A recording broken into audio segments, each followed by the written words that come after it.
ने क्या निर्देश दिया है? जी, आज शंभू बॉर्डर खोलने को लेकर सुप्रीम कोर्ट में हेयरिंग थी। हमारी पीआईएल्स थी, कई बंच ऑफ पीआईएल्स एडवोकेट्स ने हाई कोर्ट में फाइल की थी, उसमें एक मेरी भी पीआईएल थी।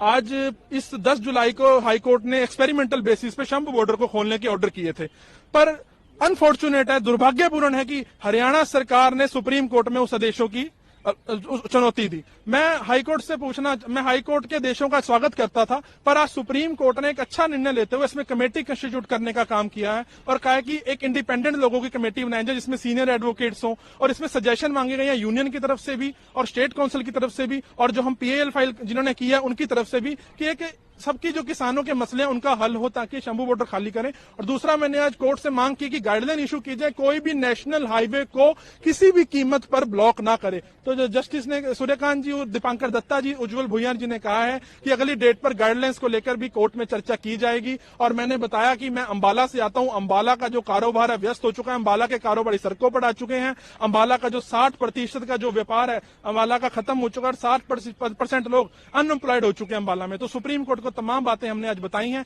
हमें आशा है अगली बुधवार की तारीख सुप्रीम कोर्ट ने हमें दी है, आशा है अगले बुधवार तक शंभू बॉर्डर खुलेगा। और क्योंकि NH-44 लाइफलाइन है, दिल्ली से लेकर जम्मू कश्मीर तक का जो व्यापार है वो इससे चलता है और वो सब चौपट हो रहा है। हम सभी व्यापारी भाइयों के लिए, किसानों के हित के लिए, रेडी फड़ी वालों के लिए, अंबाला की जनता के लिए, हरियाणा, पंजाब और दिल्ली के जम्मू कश्मीर तक जो व्यापारी काम करते हैं उनके हितों की आवाज वासु रंजन शांडिल्य सुप्रीम कोर्ट में बुलंद करेगा। और बुधवार को जस्टिस सूर्यकांत जी, दीपांकर दत्ता जी और उज्जवल भुइयार जी से मांग की जाए कि गाइडलाइन जल्दी से जल्दी बनाई जाए ताकि कोई भी संगठन, कोई भी आम नागरिक, कोई भी एनजीओ किसी भी कीमत पर कभी भी फ्यूचर में नेशनल हाईवे को जाम ना करे। सुप्रीम कोर्ट ने कुछ कमेटी को लेकर भी निर्देश दिया है, क्या बता सकते हो? कमेटी बनाई गई है, उसके अंदर कमेटी के अंदर सजेशंस मांगे गए हैं कि किस किस को ऐड किया जाए। उसके अंदर सीनियर एडवोकेट्स के लिए भी जजेस ने कहा सीनियर एडवोकेट्स को लाया जाए, और जिन लोगों का फार्मर्स के मुद्दों पर एक अच्छा ज्ञान है उनको आगे आने के लिए कहा गया है। और उसके लिए यूनियन भी उनको सजेशंस देगी, स्टेट भी सजेशन देगी, कुछ नाम देगी, और हम भी इसमें सुप्रीम कोर्ट को सजेशन देंगे कि इन लोगों को, इंडिपेंडेंट लोगों को, सरकार से अलग लोगों को,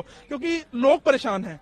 सरकार ने तो बोल दिया कि लॉ एंड ऑर्डर खराब है, पर उससे क्या, लॉ एंड ऑर्डर तो खराब रहेगा तो और इसमें यह भी कहा गया कि वो कंबाइन लेकर आ रहे हैं, बड़े बड़े ट्रैक्टर लेके आ रहे हैं और वर्चुअल एक आर्म्स वेपन उन्होंने बना रखे हैं अपनी गाड़ियों को। इस पर सूर्यकांत जी जो जस्टिस है उन्होंने कहा कि ऐसा कुछ नहीं है, हरियाणा पंजाब में ऐसा चलता है, और उन्होंने किसानों के पक्ष की बात कही और उन्होंने कहा कि किसानों के साथ ऐसा नहीं होना चाहिए, किसानों को दिल्ली जाने की इजाजत मिलनी चाहिए। तो मुझे उम्मीद है कि बुधवार तक किसानों के पक्ष में और जनहित में शंभू बॉर्डर खुलेगा और किसानों के पक्ष में एक फैसला आएगा। सर, आपके पास एक इमेज है, ये हमने आज कोर्ट में दिखाया कि किस तरीके से शंभू बॉर्डर बंद है और किस तरीके से अल्टरनेट बनाया गया लोगों के द्वारा। मौत के मुंह में आकर लोग अंबाला तक आ रहे हैं, क्योंकि अंबाला में कैंसर केयर सेंटर है, अंबाला में बड़े बड़े हॉस्पिटल्स हैं तमाम, और अंबाला में हमारी क्लॉथ मार्केट जो अंबाला एशिया की सबसे बड़ी मार्केट है, वहां आने के लिए लोगों को इस रूट से आना पड़ रहा है जो मौत के मुंह में आते हैं। आज हमने कोर्ट को यह भी दिखाया और गाइडलाइंस की मैंने मुख्य मांगी, क्योंकि अगर गाइडलाइंस ही बन गई तो सारे केस खत्म हो जाएंगे, क्योंकि उसके बाद कोई नेशनल हाईवे को जाम ही नहीं करेगा, ट्रैफिक वहां पे करेगा ही नहीं, वहां पे ब्लॉक ही नहीं करेगा।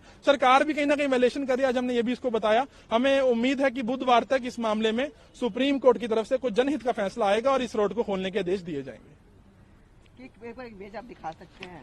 जी, ये इमेज है, ये हमने कोर्ट को दिखाई। ये पाइप्स के ऊपर, नदी के ऊपर से जो घग्गर नदी है हमारे अंबाला के पास, वहां से लोग आ रहे हैं और यहाँ पर एक व्यक्ति मरते मरते बचा भी है। तो ये तमाम चीजें आज कोर्ट को दिखाई और हम ये तमाम वीडियोस हम अगली बार अपनी एप्लीकेशन के थ्रू भी कोर्ट में अटैच करेंगे और कोर्ट को एक पेन ड्राइव देके सारी डिटेल्स हम अटैच करके कोर्ट को दिखाएंगे।